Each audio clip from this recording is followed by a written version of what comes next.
So good morning and welcome.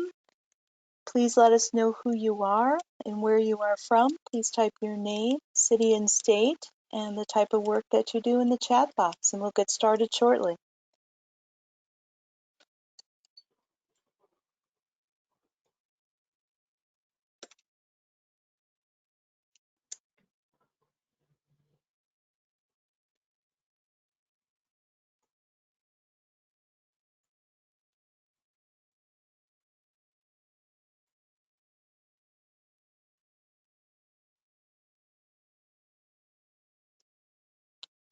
So Ruth and Nathan, we're getting close to the top of the hour, so I'd like to introduce everyone to Ruth Wyrick and Nathan Mansker, and they are going to present this morning on what to do when employee instability increases in the workplace. So welcome all and enjoy the conference.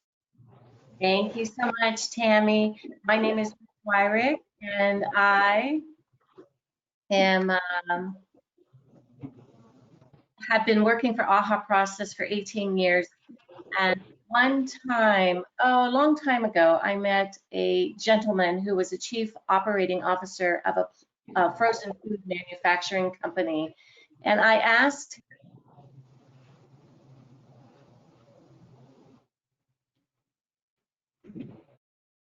about working with Bridges Out of Poverty within his business. And he said, look, Ruth, I have slim margins, I have high competition, and there is no way that I can act as a social service agency. And I said, well, that's why we're talking, because it will help with your productivity and your retention. And as I was driving back to the airport, that's when I recognized that we needed a book specifically that addresses the driving forces of employers and those things, becoming the employer of choice, the technology issues, the safety issues, the research and develop retention, and those key performance indicators that they look at by a sector that they're in. And so I had the honor of taking Bridges Out of Poverty and reframing that for the business community. So please say in the chat whether you are familiar with Bridges Out of Poverty, just so Nathan and I know. Maybe if you aren't familiar, you should say, and that would give us a better idea. So Nathan Monsager is a great employee or client of AHA Process, and I asked him to join me today because he is doing some great work around employer resource network. So Nathan, what are you all doing?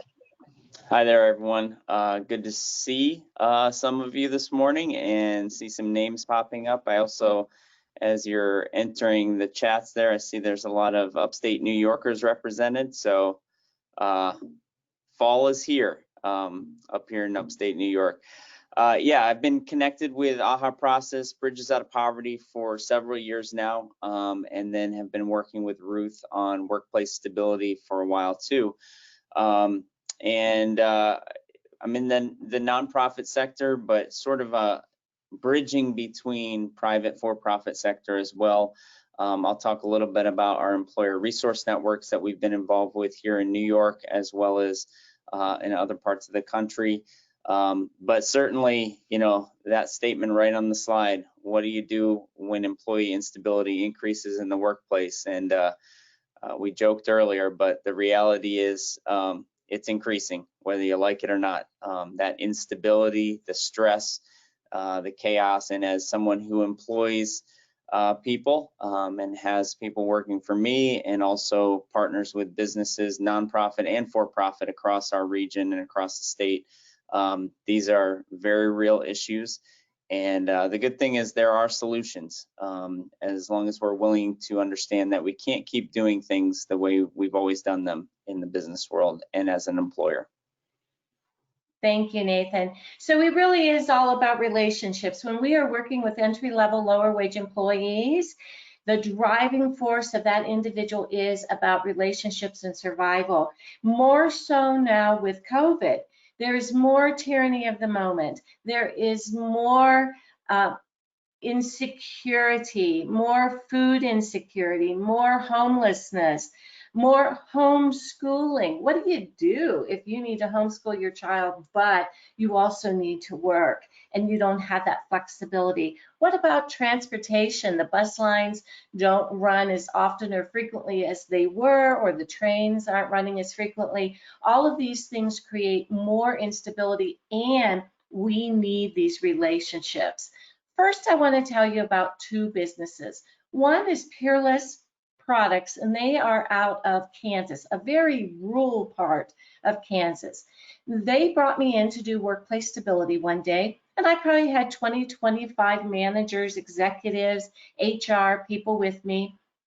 We went through the content in the workplace stability, and in the end, they divided up into subgroups.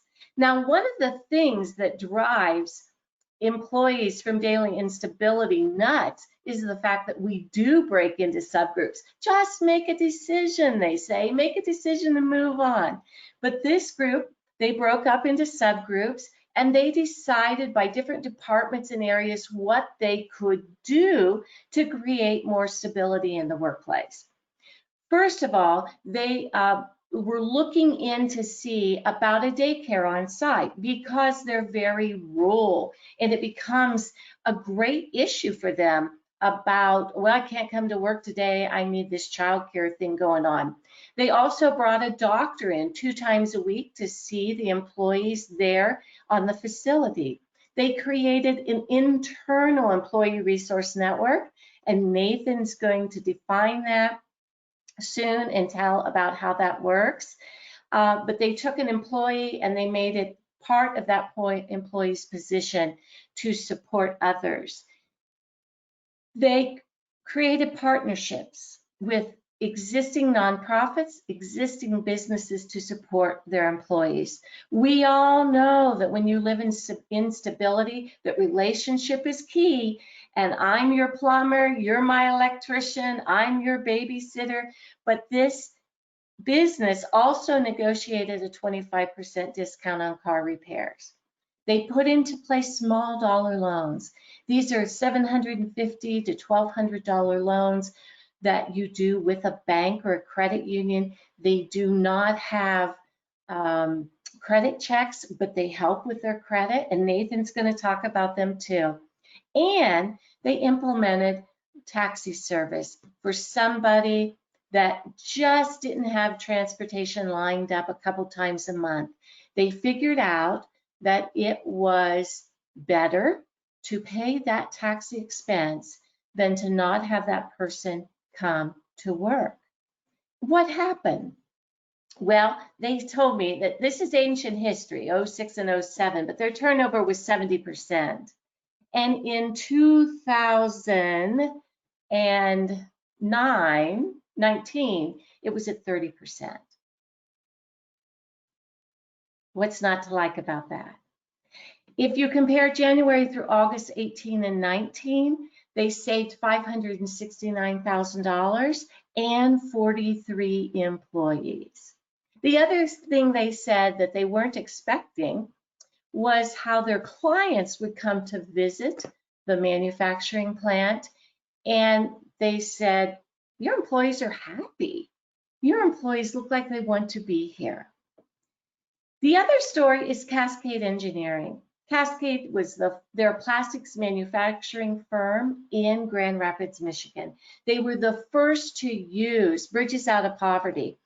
They had a welfare to career program. They were trying really hard to employ and retain these individuals, but it wasn't happening. And they came upon Bridges, and Phil Duvall went and worked with them.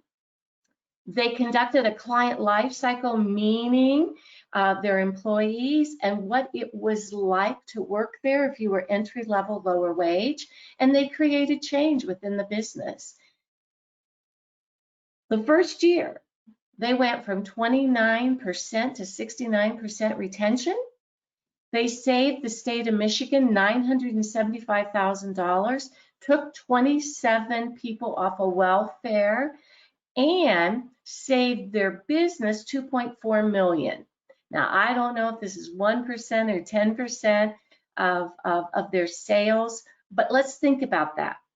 individual, business, community were all impacted. Big, big. Now, this is what it looks like in a graphic. They put the employee in the middle, and they surrounded that employee with supports, transportation supports, education supports. Some of those pieces of education were part of onboarding. Some of those pieces they could take along the way. They had a coach that came to the building and supported the staff, and that coach provided resource guidance to them. And that is what made those changes. Relationships.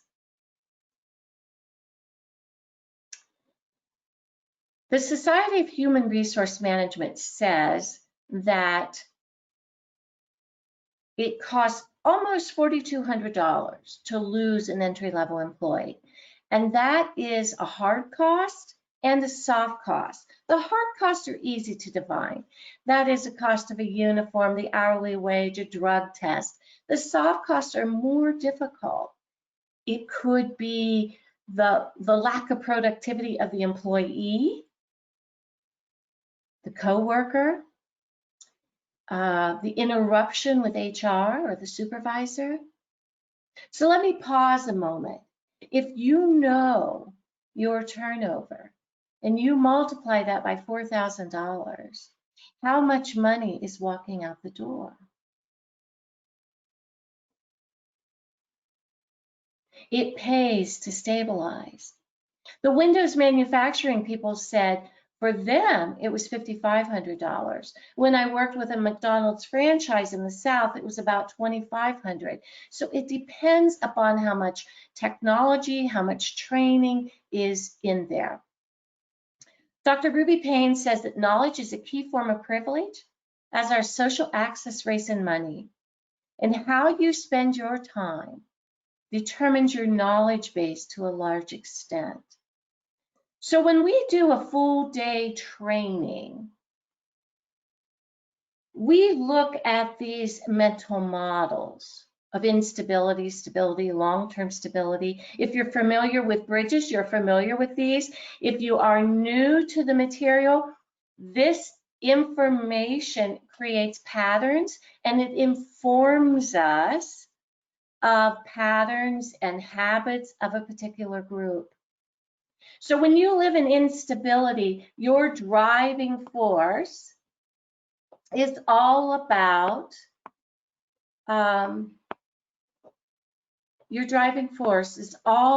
instability. It's about relationships, about survival, living for today, solving problems for today. Business operates from this middle. It operates from the middle. And we expect individuals to come into the workplace with a mindset of achievement and work, looking towards the future. But when you have individuals who are in survival mode, entry level, lower wage, where it's just a job, then the mindsets are different. The habits, the patterns, the thinking, the opportunities, that's all different. On the right side is long-term stability. And if you live in long-term stability, that's you have enough money for today and many years in the future, then you are thinking about financial and political and social connections, and that's how you make your decisions. That's how you spend your time. Now, here's the deal. We have all of these in our workplace, all of these employees and individuals. On the left side, we have entry-level, lower wage employees. We have middle management and managers in the middle. We have owners and shareholders and investors on the right side. And the more we understand how people think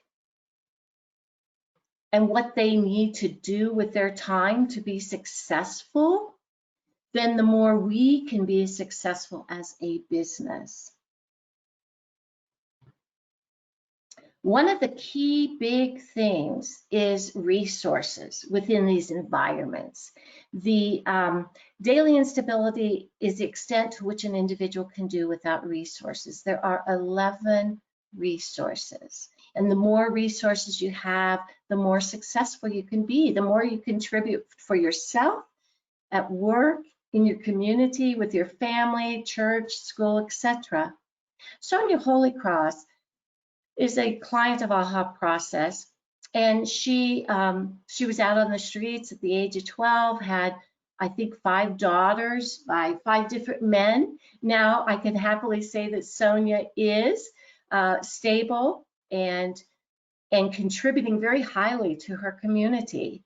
But I asked her, what is that like to live in instability?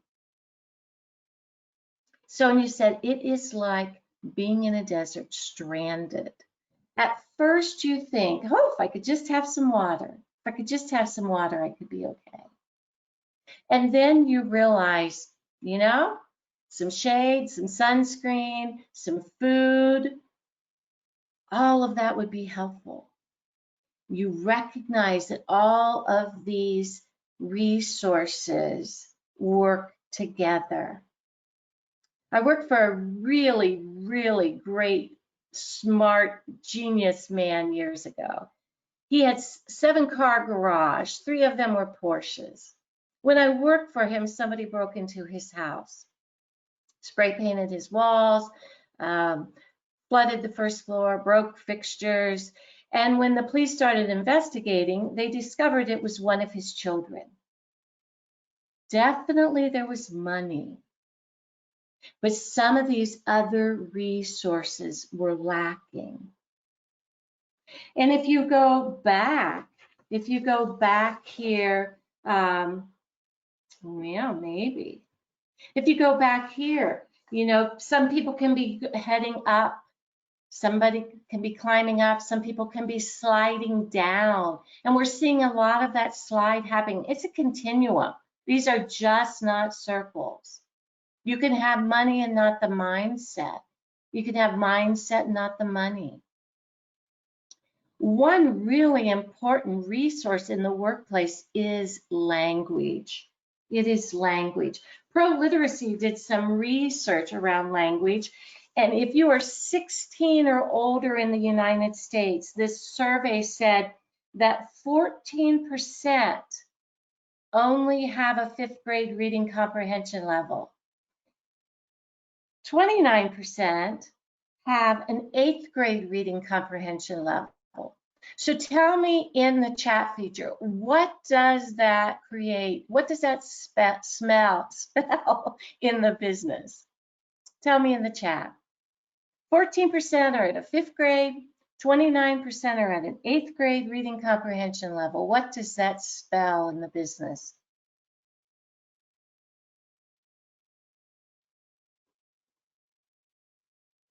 Challenges, right? It spells trouble, doesn't it? Think of miscommunication, division. Think about our sexual harassment form. Think about our employee handbook, the step sheets that we need for the machinery. If I don't understand a word, how am I supposed to act on that directive? Accidents, absolutely. Thank you. And all right, Molly, opportunities. I love that. Yes. I love that. So what we can do with each resource is look at it on this continuum. It is a continuum, and that is the great part about resources. They are not stagnant. Every one of us on this call can build on our resources. But if you look at this emotional continuum and look at the 2 columns on the left, and see a demographic of your employee base in those columns, then you know you're going to have certain issues.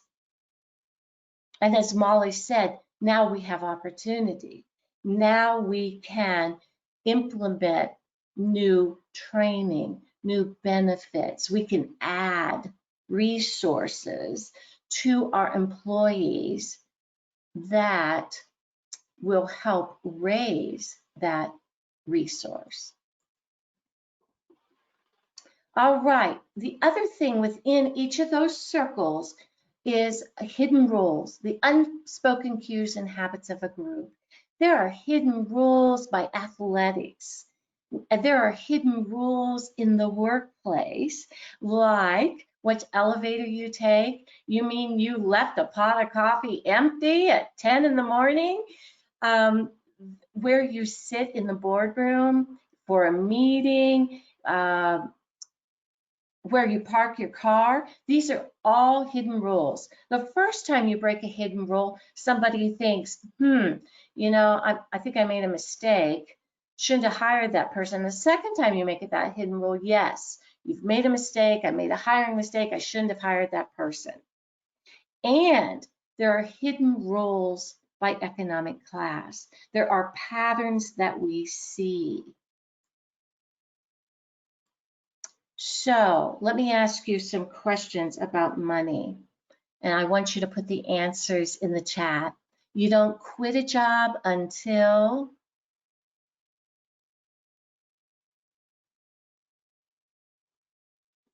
you have another job. You don't ask me what my salary is, and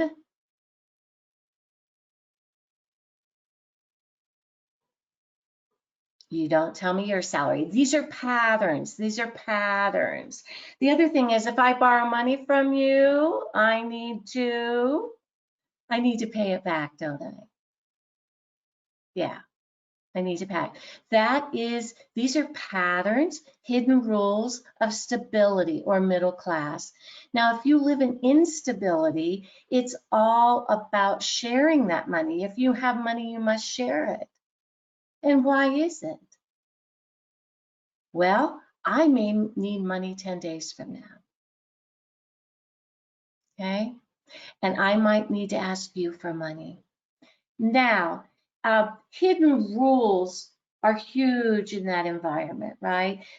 All of the hidden rules are listed in Workplace Stability and Bridges Out of Poverty and a Framework for Understanding Poverty. So take a look at them there for more detail.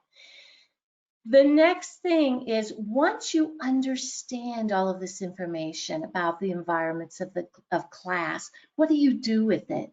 Well, I like this United Van Lines. Different needs, different solutions. We have the up-and-comer on the left. We have the big shot on the right. It is the big shots in the business that make the policies and the procedures and the training, how we onboard. And that's okay, that's how it is. But now that we understand that, let's bring some of our entry-level employees into this conversation and talk about what is needed, what we could add to our benefits and our training. One thing that I think is so powerful is Employee Resource Network. And so I'm going to ask Nathan to talk about. Hey there, everyone. And I see just through the introductions in the chat box, there's a lot of success coaches on today. So I'm probably preaching to the choir to some of you. And then for others, hopefully this is some good information for you. So I will just say that it was probably about 9 years ago, we had the organization I was with at the time was really involved with Bridges Out of Poverty here in our community. And out of those conversations and beginning to have some similar conversations that Ruth opened with businesses, for-profit, private businesses, a lot of the questions came back. All right, what do we do with this? What are some solutions now that our eyes have been opened and our ears have been opened? Now we need some solutions to come to. And one of the things that we really started to tackle at that point was addressing some of the retention issues. And we are hearing that the data proves it, as Ruth laid out already, that although traditionally human resource departments in companies are not a profit center, they are a cost center. And so you have to be very creative in that world and in those roles to try to save money as much as possible, and being able to keep the best people and not churn through them and spend thousands upon thousands of dollars each month, each year on hiring, training, and then losing people very quickly is a really key aspect to making to shifting an HR department from just being a cost center to really generating savings and profit. So the Employer Resource Network we discovered was a model that could be easily implemented and show some great return on investment very quickly. And we connected with them. They James Vanderhulst launched this model out in Michigan about 15, 16 years ago or so, and we were able to bring it back to New York and really jump into it. And it's been a great success over the last 7 years. The idea is that these networks of employers, this private-public consortia of organizations, businesses, nonprofits coming together to improve workforce retention and support training. So the big question is how does it work? And I asked that question as I click to see if it will work when I advance the slide. But there it goes. The idea kind of alludes back to one of Ruth's earlier slides, is pulling back not just from the individual perspective or the individual employee, but looking at how these different pieces come together. And so what's unique, and I will say this, we're kind of a stickler on one letter in the Employer Resource Network, which is the R in employer, because this is an employer-driven benefit and solution. Yes, obviously, as you'll see, it directly affects employees, but businesses need to have skin in the game. They need to be bought into this model. It's not just a free service that they're receiving. It's a partnership, a collaboration, a service that they're buying into. So employers are key to the equation. Obviously, as we'll see, employees benefit from it, and then community partners, I think, are another piece to the equation that sometimes we struggle in the for-profit world, or even nonprofits in roles like we're in many cases, really bringing the services, resources, and opportunities from community organizations, community-based organizations into the for-profit world. And so the Employer Resource Network has become a key vehicle or entry point for those kinds of relationships to happen. Now, what sits at the center of all this is that driving force, which Ruth said very clearly at the beginning, is relationship. And so to have relationship, we have these success coaches that businesses, as part of this consortia, as part of this network, buy into. I'm going to skip ahead and then come back. So the next slide gives just a description that if we have, so currently here in the capital region of upstate New York, we have 13 businesses that are bought into the ERN here in the capital region, and they share the services of having a success coach. Now, things are a little bit different, but the ideal model is that those success coaches are on site every week. They have a scheduled time where they kind of become part of the culture of that particular business, whether it's the hospital downtown, or it's the small dry cleaner up the road, or it's the homeless shelter that has 100 or so employees, or it's an agency like ours that has 500 plus employees that do direct support. And the vast majority, the targeted audience, is having a success coach accessible to entry-level employees that are living in daily instability, that are living under high crisis type environments.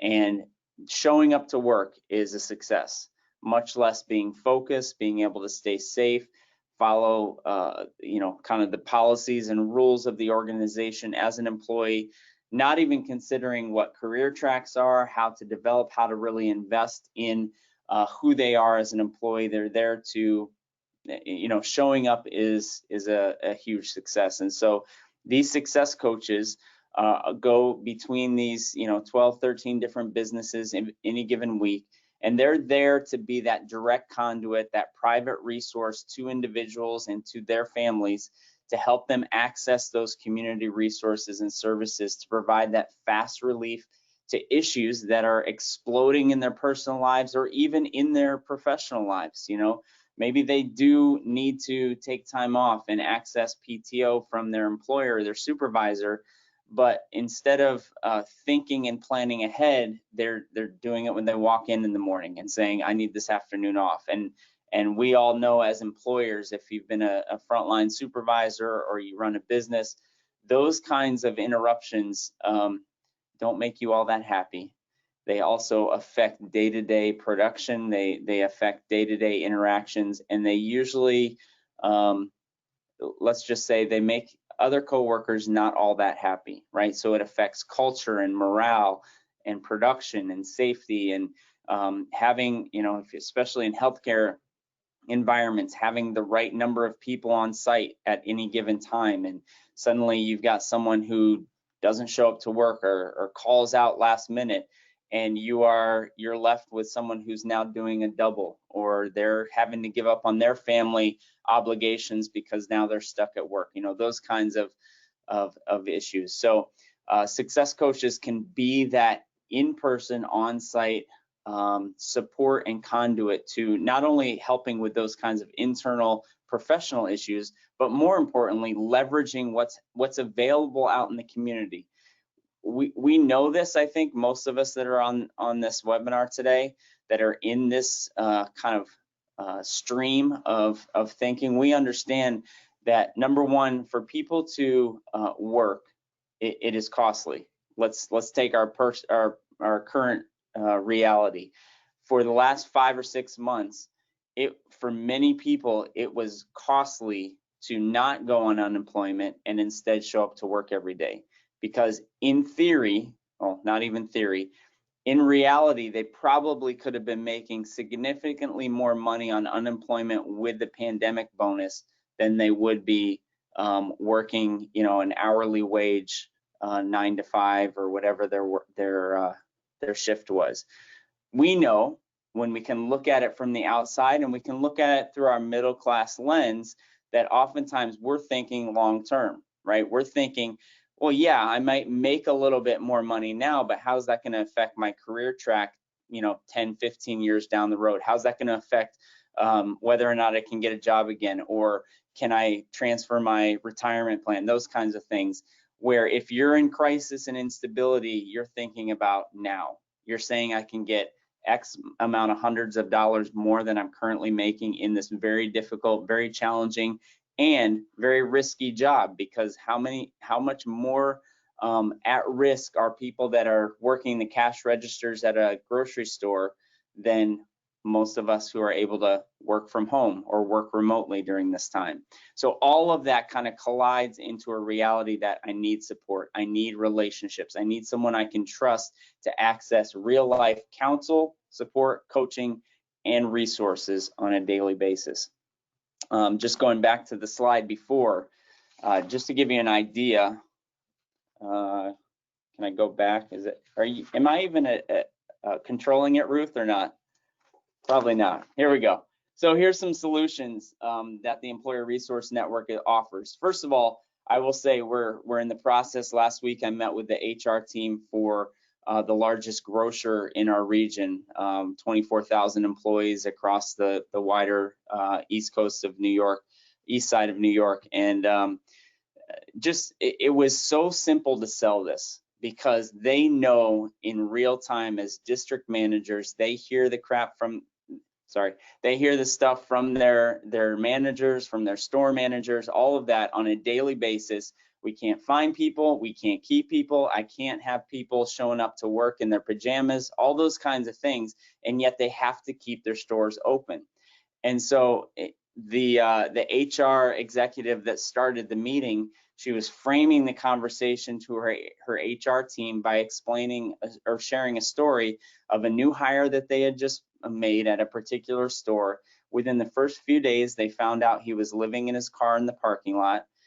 And to their credit, they didn't have a success coach yet. They didn't have any other solution. So their solution was, We need people so desperately. This guy obviously has motivation to be on the job. Let's pay for a hotel until he can figure out some housing situations. Now, is that a long-term solution? Does that have a plan 5 days down the road? Of course not. But can they be there, and can they at least keep him on the job? And so you get bought in with employers that have that kind of thinking. They understand the realities on the front line. We also know that there's some of those, what we often call, carpet benefits, those, being in an office with a carpet versus being on the plant floor with the concrete. But those other benefits like retirement, vacation time, EAP usage, even now telemedicine, those kinds of things that seem removed from the day-to-day crisis, oftentimes success coaches can be a conduit to being able to better utilize and increase usage of some of those types of benefits that employers are already paying for. For instance, our agency, we have about 550 employees. About 4 or 5 years ago, we started paying in full for telemedicine for our workforce. In this the usage has increased significantly with telemedicine for our agency in particular. But in this past 6 months, we've almost doubled utilization of telemedicine because we've helped to train, and success coaches are there working with people saying, listen, you need a return to work notice to be able to get back to work. As an essential healthcare provider, you're not going to be able to come back to work until you have that note. Now we have that direct access, and employees, they may have a cold, they need to stay home. They don't have to be out of work for the next 2 weeks waiting for a COVID test. They can just contact telemedicine, which is something that seems removed for a lot of our workforce, but now is being highly utilized. That obviously you're seeing the results on the employee side that, yeah, I got to stay out of work because I'm ill, but I'm not threatened to lose my job in this current environment and that sort of thing. We've also seen significant increase. I see some of the chats on EAP usage, right? Especially now, that kind of counseling support that success coaches are not positioned to provide. But if an employer has both a success coach and an EAP account, we're seeing increased utilization of EAP access because success coaches can sit with an employee and hear that their power got shut off and there's significant mental health issues happening in the home. The success coach can start working on the power issue, but then get them on the phone with the counselor at EAP and say, listen, this is a great resource that your employer is providing to you. So those sorts of things start to show the value on both ends of the equation. I think a couple slides forward, Ruth, there's some data just to give you an idea. This is some of the national averages, but where EAP utilization is somewhere on average around 2 to 3%. Nationally, employee utilization of success coaches is at 16% or higher.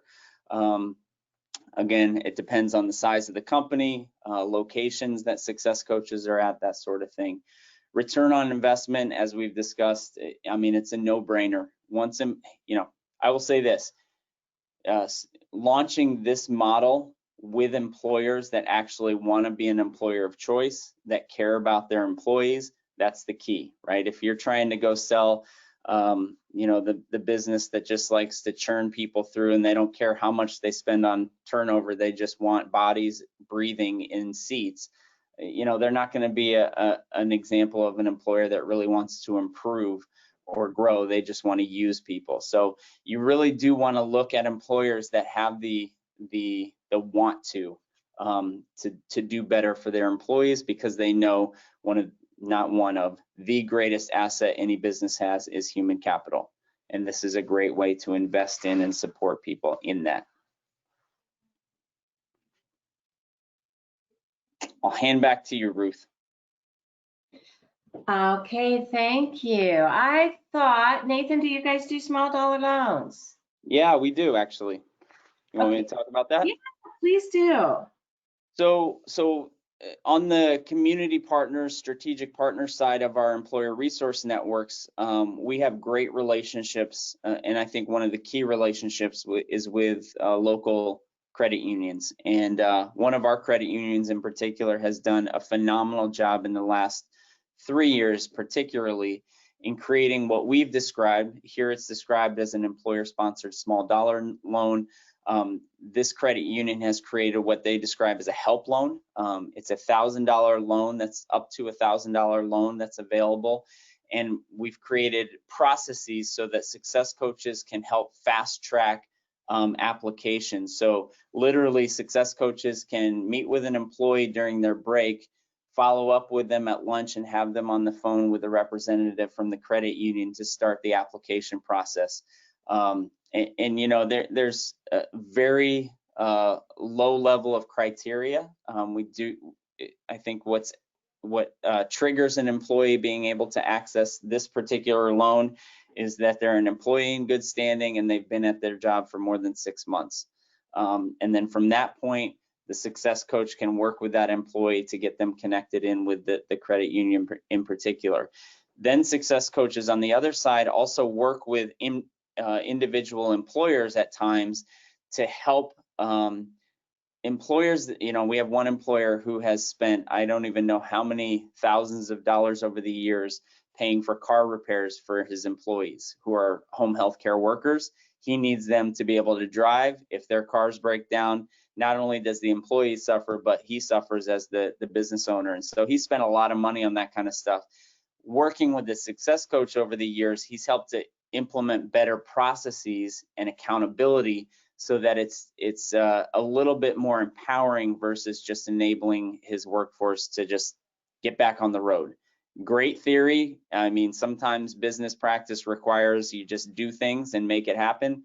But having that success coach in his back pocket to work with those employees in particular, sometimes it is accessing money from him as the business owner, and sometimes it's leveraging other resources that are out in the community that the coaches have access to.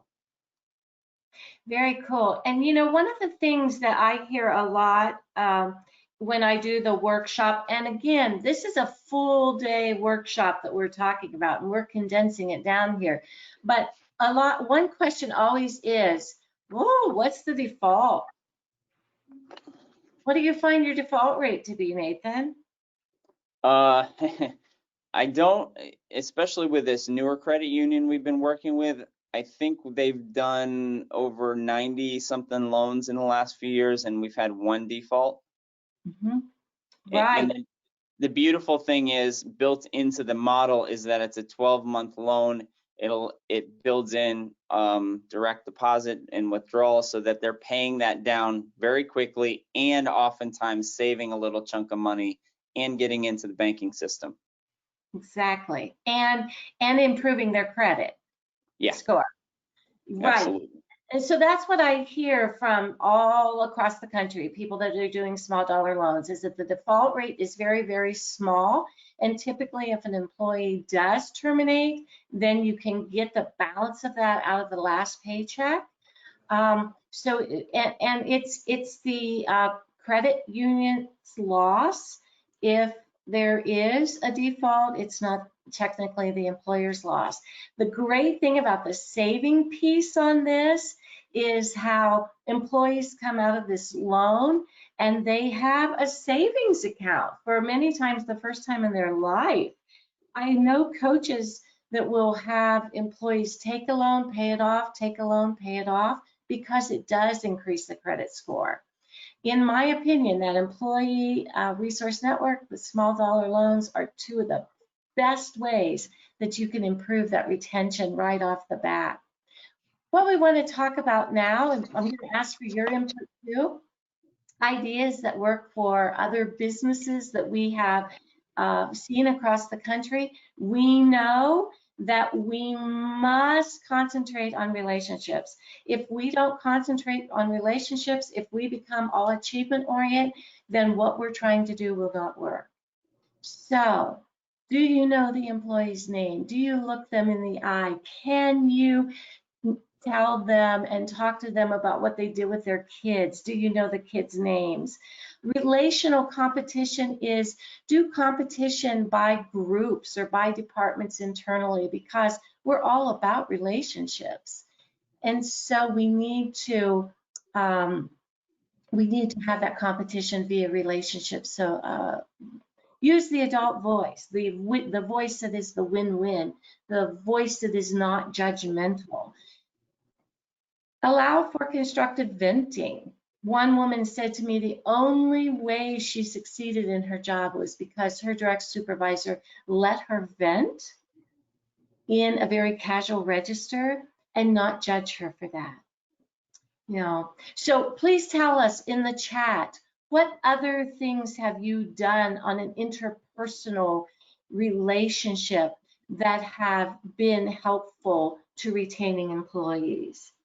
Is it cards for birthdays, celebrating individuals at their anniversary? What are you doing? Nathan, what any you'd like to add? I think it goes back to relationship. One example that just I just can't shake is someone was sharing the story. It was a major manufacturing company, and they had probably a number of different locations that were exactly the same number of workforce. I think the 2 locations that they were comparing had 100 employees in each location.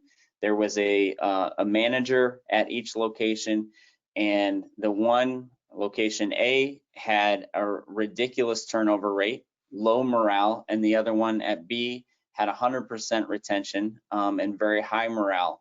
And as they did the very deep dive study on what the difference was, is both because of the industry and a number of factors and where it was located. The manager at each location was a male, and all the workers, 100 workers at each location, were female. And what they found out was simply this: manager B, he had high morale and 100% retention because he knew everybody's name. He knew the kids, what their hobbies were, sports, those kinds of things, what their challenges were. He was willing to just listen and talk, where the other manager did all the same procedural things the same way, but just didn't have any relationship whatsoever with his workforce. Yeah, it is so true. And once you get that interpersonal relationship down, and one of the hidden rules would be around, hey, I got your back versus achievement. We can do so much more in the workplace. Thank you for everybody that has typed into the chat.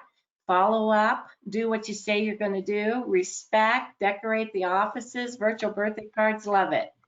Now, the next one is benefit programs. There is a business in southern Indiana that they have an on-site healthcare clinic, similar to what the Windows manufacturing was doing.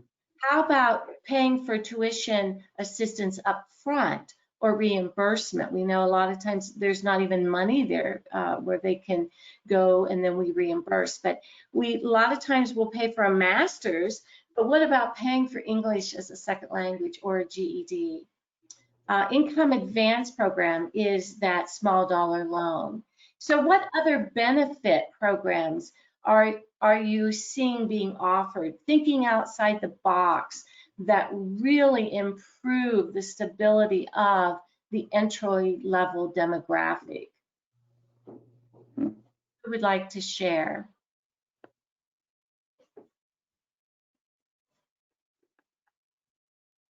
Legal resources.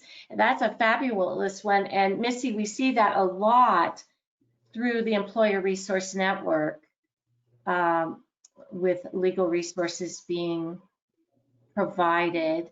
And Nathan, you talked about this too, the difference between the EAP and the ERN. You think about one being more clinical and one being more personal. Mm-hmm. Yeah, I was just going to say, and Stephanie just put it in there, we've seen the success coaches in our area have seen a significant spike in mental health issues.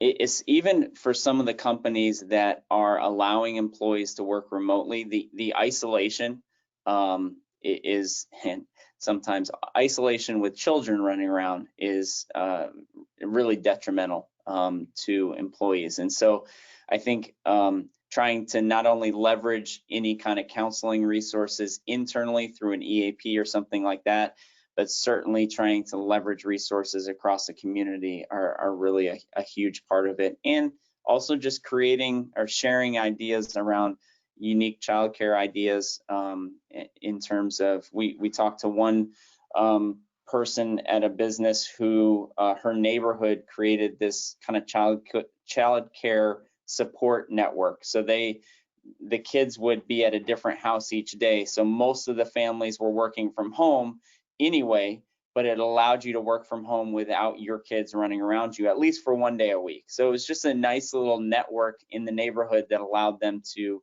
have a little bit of freedom to be more productive. So those kinds of ideas definitely have come out. Yes, wellness coaching, gym membership, childcare, dental resources, healthy car fund. That's a good one, Kristen. I like that. That's great. So training programs. What kind of training do you need to do internally?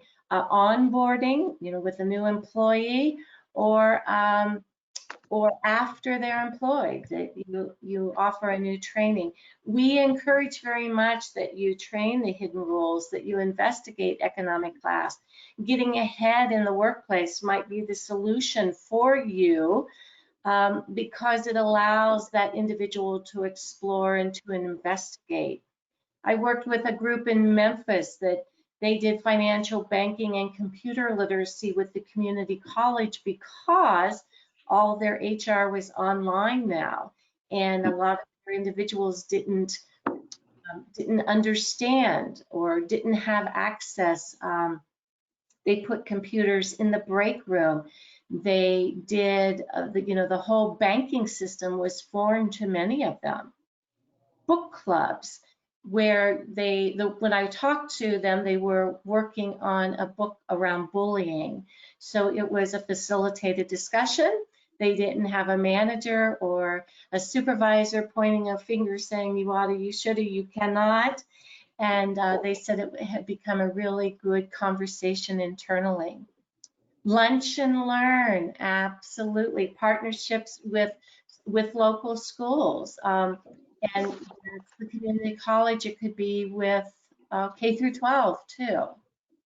And Carol says getting ahead is so critical. Any other there in the training programs? Any training that you're doing, Nathan, that you find very beneficial for that entry-level demographic?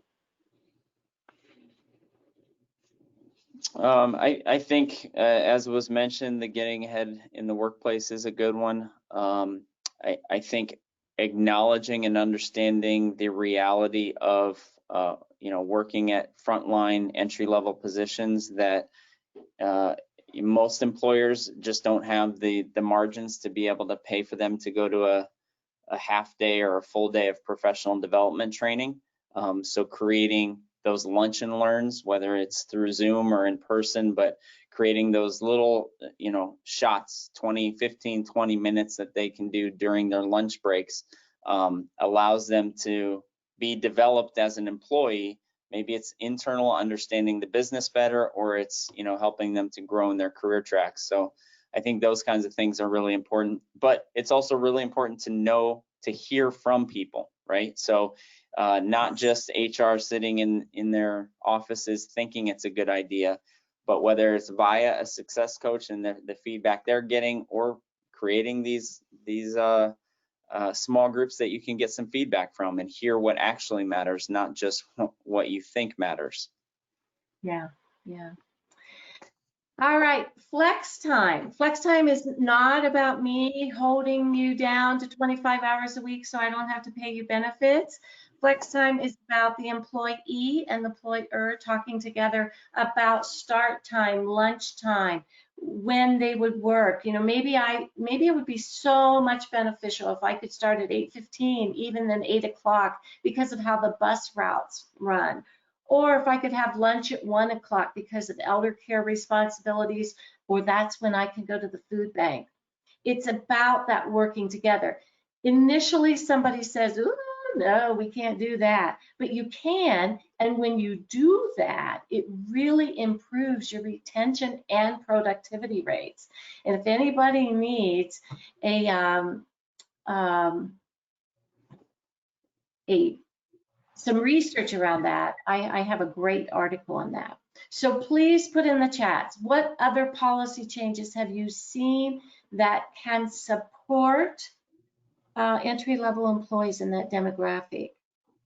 Ways that we can keep them on the job, keep them more productive. The individual interactions, a group in Cincinnati, they had a call before you quit program. They partnered a new employee with a seasoned employee, and they both signed this agreement that says before you quit, you'll call. And just that one step helped talk a new employee off of that mostly emotional ledge and keep them on the job. We find that if you can do management, your orientation, your onboarding in more just in time, tell them new employees some stuff and then let them do work, share with them some more abstract stuff and then let them be concrete on the job, that really keeps an employee with you. And food is becoming a huge thing. You know, the Windows manufacturing group, they put bananas in every department every day. Oatmeal in break rooms. One group in Ohio is having an employee-sponsored food bank every week that there is not payroll, so every other week. The wellness option, the Harvest Food Share, where you can get a bag of groceries every week from local farmers. What else are you guys seeing in your areas, in your businesses, in your locations? The jobs shadowing, yeah, that's great. If you can not abuse an employee, but treat them or teach them other jobs, it really helps with some of your Slack issues on days where people don't show. And the last one then, after this slide, Nathan and I would like to take some of your questions. What are you thinking about?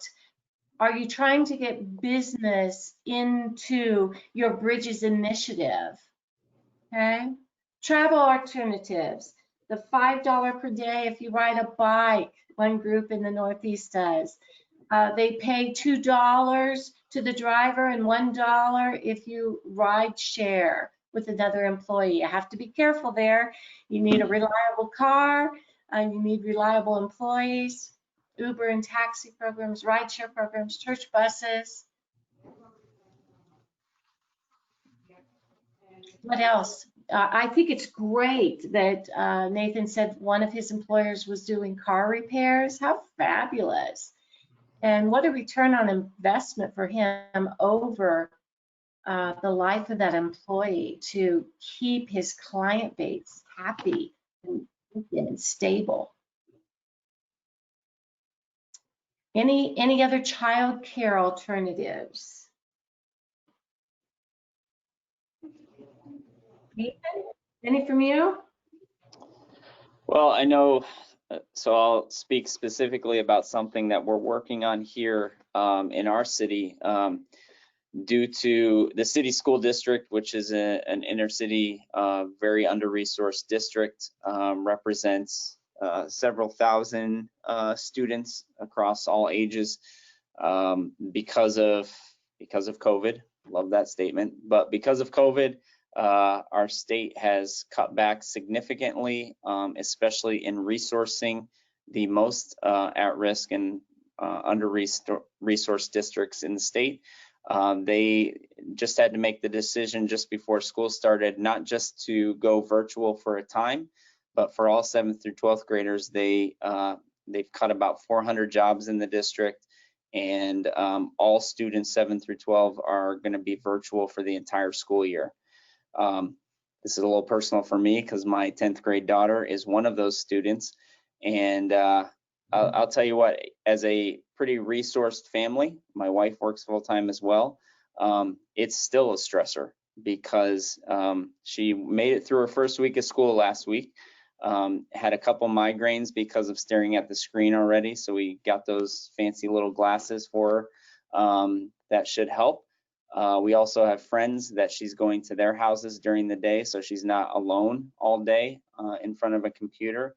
But that is a very small minority of people in our city who have that ability. So we're working with some local organizations, neighborhood organizations, churches to create, to utilize some space that's being underutilized during the school days to open up to students that don't have access to internet, don't have access to technology, but most importantly, don't have access to relationships. Get them into those buildings during the day.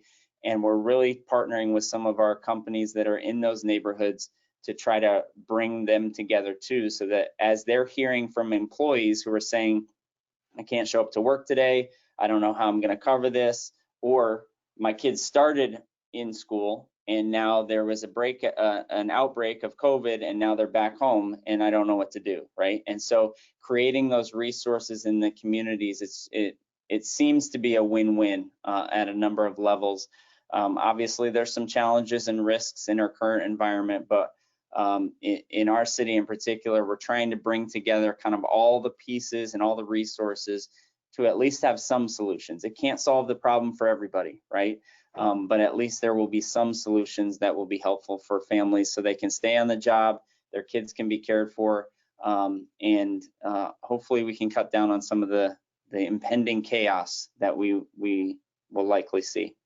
That is a great example of business and community coming together. And it's such a hardship. Yeah. As you said, whether resourced, under-resourced, huge hardship. Mm-hmm. Yep. Nathan, you have a question there. Okay. Terry says, how many success coaches do you have for every 13 businesses? Is the cost to buy into the ERN vary from each business, or is it evenly split? So some good questions. We've learned our lessons over the years in how to do this. I can say now that we are much more confident in saying this service proves itself, and it's worth a legitimate investment from employers to make. So we have 2 full-time success coaches right now, and then someone that's helping out for a couple of kind of outlying businesses. But in general, success coaches can work in 6 to 8 businesses. And again, the cost structure is dependent on how those businesses are buying in. Traditionally, most businesses will buy in for 4 hours a week on site, and we have a price set for that. Some of the bigger businesses or multi-location businesses will buy 8 hours at 2 different days a week, 2 different locations. We're doing something a little different with this major grocery store chain that's coming on. We're focusing on 4 individual stores at 4 hours each, no, 3 hours each, so 12 hours total. And the key with that time frame is that the success coaches do need a little bit of time to build into the culture and into the team environment, right? So it's not just a pop in for 10 minutes. I think the model needs to be where they have some time during those shifts or crossing over shifts so that their faces are there, they're chatting with people in the break room, they're starting to build that credibility, because over the long term, the success coaches, major referral process is employee to employee. It's that, talking around the water cooler saying, you should talk to that guy, John, who comes because he helped me get my power turned back on last week. He might be able to help with getting your car back on the road, those kinds of things. Yeah. So the ERN resource, the coaches and the ERN as a group, you know where those resources are and where to reach out. Yeah, Yeah, so I guess to Charlene's question, each month we pull together primarily the HR leaders from each of our businesses, as well as some key strategic partners, right? Representatives from social services, the community college, a couple other nonprofits in the area, so that those community-based organizations are hearing from the businesses themselves and can help to leverage some of the resources or pathways to resource that they have access to. So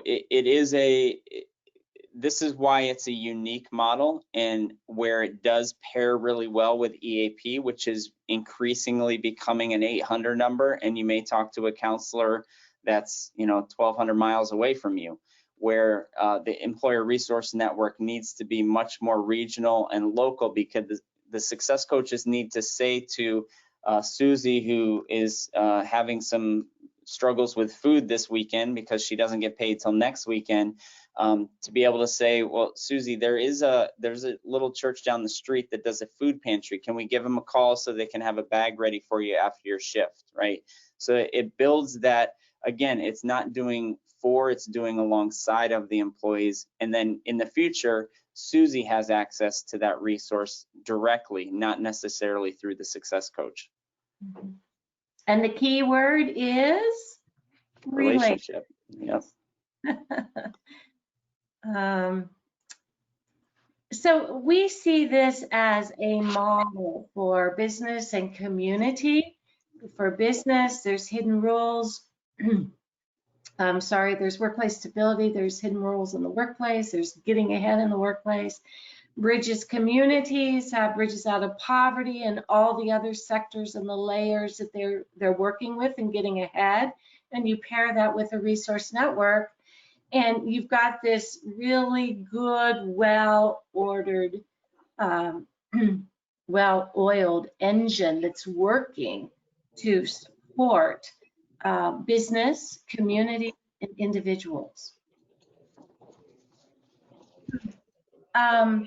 This is what we recommend for implementation. So workplace stability is for the professional. There's a book, there's a workshop, there's trainer certification. Getting ahead is for the employee, with facilitator training for the professional. The resource network, it is an employer benefit, as Nathan was saying. It supports the employee, the employer's community. And we need all of these. We need our executives who are running around with an achievement mindset, because that's how we grew up, potentially, to understand so that they can better implement better practices and procedures. We need the getting ahead for the employee. We need the resource network for the employer and the employee. Other comments or questions? Nathan, I know you sell to business with the resource network, and then you kind of backdoor with workplace stability, right? Because the network is so easy to sell. Mm-hmm. Yeah, and I will say from our experience here over the last several years, what year did workplace stability come out? Is that 5 years ago? I think 5. Yeah. So when we first got started with the employer resource networks, our only kind of foundation or resource that we were using on that side of the training was Bridges Out of Poverty. And it just wasn't, I always say it's never great to go into a business and say your employees are poor, because that usually shuts the door really quick. So being able to, so we got started with the employer resource network. We built it as a business service that was valuable and we could prove that value. And then workplace stability came along, which was really Bridges Out of Poverty, but very, very much translated and targeted to the business community. And when we started using that differentiation between stability and instability, it just made sense, and it landed so much better to CEOs, to HR leaders, managers, supervisors. And so we have then started to implement workplace stability with some of our employers who have already seen the benefit of having a success coach work with their employees. So but I also know, I think in many areas, other areas around the country where they have both an employer resource network and a lot of workplace stability training, they may lead with workplace stability, which enters or opens the door for, now here's a real life solution you can buy into, which is an employer resource network. So I think you just got to kind of read your community, and you have to have good leadership on that front. Yes, yes, we've done it both ways. I will go into a community and provide introductions about the concepts and do the training, and then they'll reach out and connect to do the ERM. Any other questions? We're getting ready to wrap up. Here's how you can reach out to Nathan or myself. Take a picture of that. If you downloaded the Breakout handouts, then you have that information as well. The next session is Ruby Payne's closing session. That starts at 10:30 Central Time. 10:30 Central Time. And so we look forward to you joining that session as well, and appreciate your time. Thanks, everyone.